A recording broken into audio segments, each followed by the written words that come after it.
Izin Bapak dosen, izin memperkenalkan diri, Muda Praja Surya Prayuda Purba NPP 310094, asal pendaftaran Sumatera Utara. Sejarah perkembangan ilmu pemerintahan abad 17 di Prusia, abad 21 di Indonesia melalui pasal 376 UU nomor 23 dan perkembangan IPDN. Perkembangan ilmu pemerintahan abad 17 di Prusia.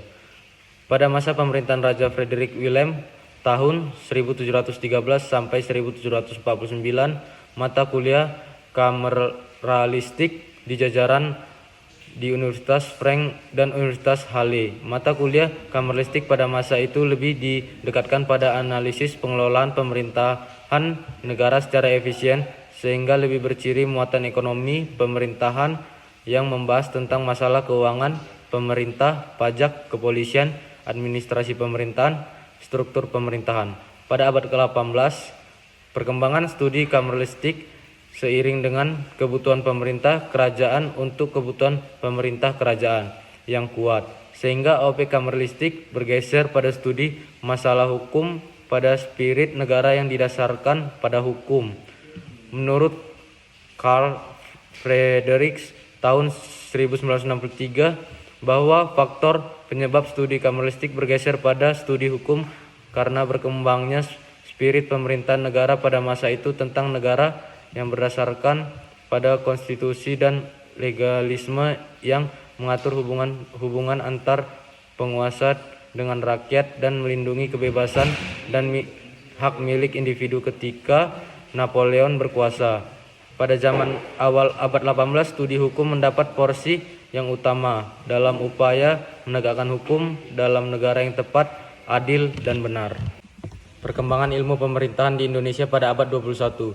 Pada tahun 1948, Kementerian Dalam Negeri membuka sekolah menengah tinggi SMT Praja yang kemudian berganti nama menjadi Sekolah Menengah Pegawai Pemerintah Administrasi Atas atau SMPAA di Jakarta dan Makassar. Pada tahun 1952, Kementerian Dalam Negeri membuka kursus dinas cadangan KDC di Malang, Jawa Timur dengan tujuan untuk mendidik pegawai golongan DD untuk ditempatkan pada struktur pemerintahan dan siap pakai. KDC pada tahun 1994 dibuka di Jakarta, Medan, Bukit Tinggi, Makassar, Palangkaraya, Pontianak, dan Mataram. Pada tahun 1950, Universitas Gadjah Mada membuka jurusan ilmu pemerintahan S1 di FHSP. Pembukaan jurusan ilmu pemerintahan pada UGM ini didasarkan pada kebutuhan akan tenaga pemerintah yang bertugas mengawal kemerdekaan Indonesia.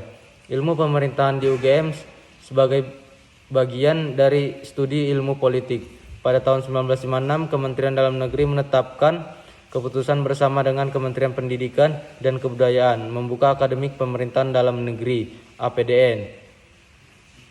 Program Diploma D3 Ilmu Pemerintahan dan lulusannya menyandang gelar Bachelor of Art atau BA dan bertugas pada pemerintahan daerah, provinsi, dan kabupaten kota. Perkembangan IPDN, penyelenggaraan pendidikan kader pemerintah di lingkungan Kementerian Dalam Negeri yang terbentuk melalui proses perjalanan sejarah yang panjang. Perintisannya dimulai sejak zaman pemerintah Hindia Belanda pada tahun 1920. Para lulusannya sangat dibutuhkan dan dimanfaatkan untuk memperkuat penyelenggaraan pemerintah Hindia Belanda. Di masa kedudukan pemerintah Hindia Belanda, penyelenggara pemerintah Hindia Belanda dibedakan atas pemerintah yang langsung dipimpin oleh kaum atau golongan pribumi, yaitu Binnenlands Bestuur Korps atau BBC, dan pemerintah yang tidak langsung dipimpin oleh kaum atau golongan dari keturunan Inlands Bestuur Korps atau IBC. 2. Objek kajian ilmu pemerintahan menurut Prof. Talijiduhu Ndraha.